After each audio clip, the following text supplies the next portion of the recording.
memang orang yang paling potensi nyakitin kita adalah keluarga kita kan, family kan, Betul. keluarga.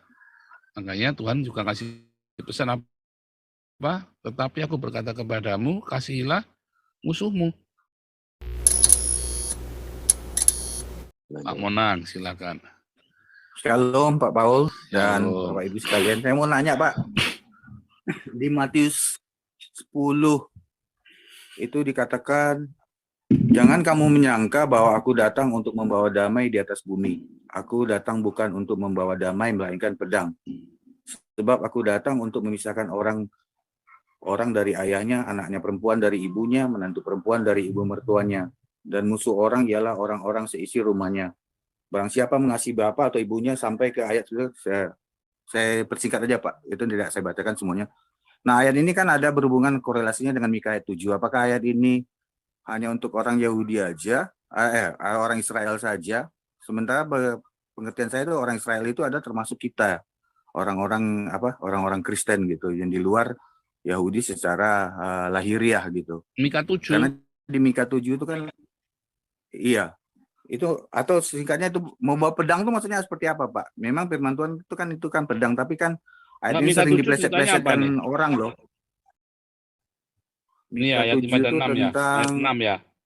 Iya, ayat 6 dan 7 itu.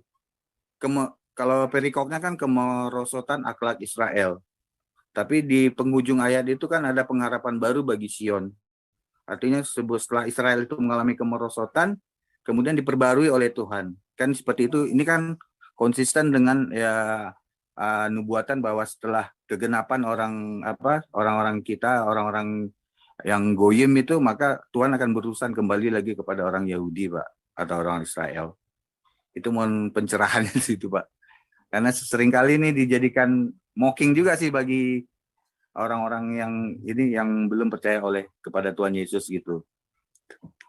Kalau ini ceritanya begini loh, saudara. Di zaman itu, di zaman itu ada orang-orang yang takut akan Tuhan ya, di zamannya Perjanjian Lama ya. Tapi kemudian anaknya merontak, ya kan? Atau ada anak yang takut akan Tuhan, tapi orang tuanya kurang ajar. Makanya dibilang nanti akan membuat hati Bapa berbalik kepada anak-anaknya. Karena mereka tuh bisa nyembelih anaknya kan, bisa nyembelih anaknya, bisa jual anaknya loh, buat bayar utang. Nah itu pahit sekali ya, bagi seorang anak itu pahit sekali, makanya jadi pemberontakan. Tetapi kalau zaman Perjanjian Baru, mereka kemudian percaya Yesus, nah ini kan sama kan? Tetapi kemudian anggota keluarganya nggak suka. Makanya musuh setiap orang adalah seisi rumahnya. Tetapi makna yang kedua, apa? Memang orang yang paling potensi nyakitin kita adalah keluarga kita kan? Family kan? Betul. Keluarga. Makanya Tuhan juga kasih pesan apa? Tetapi aku berkata kepadamu, kasihilah musuhmu. Karena musuh kita yang paling potensi jadi musuh kita adalah keluarga kita sendiri. Kita harus tetap mengasihi. Saya kira gitu ya Pak Monang ya. Oke Pak. Satu lagi boleh Pak? Boleh. Itu Bapak kan sekarang di Israel. Apakah pernah dengar call to worship itu Pak? Kan kalau di YouTube kan ada tuh dinyanyiin gitu, saya mau Israel itu. Apakah itu diperdengarkan ke umum atau seperti yang Bapak bilang tadi, mereka lakukan itu secara pribadi dengan menjalankan doa yang mereka yakini dengan cara mereka atau dengan ritual mereka? Gimana tuh Pak? Ya, kalau mereka memanggilnya itu ya nggak kayak orang Islam terus begitu ya, sesekali mereka ya, nggak sehari 5 kali begitu. Kalau orang Islam ini tapi ritual itu ada Pak? Masih ada sampai sekarang? Ada, terutama kalau ada hari raya mereka diputerin pakai toa gede-gede ya, pakai speaker yang enak gitu ya. Iya. Tapi mereka nggak jejeritan loh. Kalau yang di Palestina itu, saya kan lewat Palestina ya, waktu sholat Jumat itu ya, waktu azan maghrib itu ya, wah edan loh itu. Beda banget sama orang Yahudi ya. Karena orang Yahudi suka musik. Ya, dan bedanya di mana saudara ya? Orang-orang Palestina ini bukan orang seniman mereka. Kalau saya bilang barbar, ya. Tetapi kalau orang-orang Yahudi ini, profesor saya saja dia main bass piano, saudara. Ngambil ngajar dia main piano. Waktu saya sampai kaget, waduh, ini jago banget. Kan klasik jago banget. Anaknya pemain jazz juga. Orang-orang Yahudi ini, mereka tahu barang nggak enak sama barang enak, saudara. Wah, saya ngamuk itu orang Yahudi itu. Oke. Makanya kalau di wilayahnya orang Yahudi, nggak boleh azan begitu.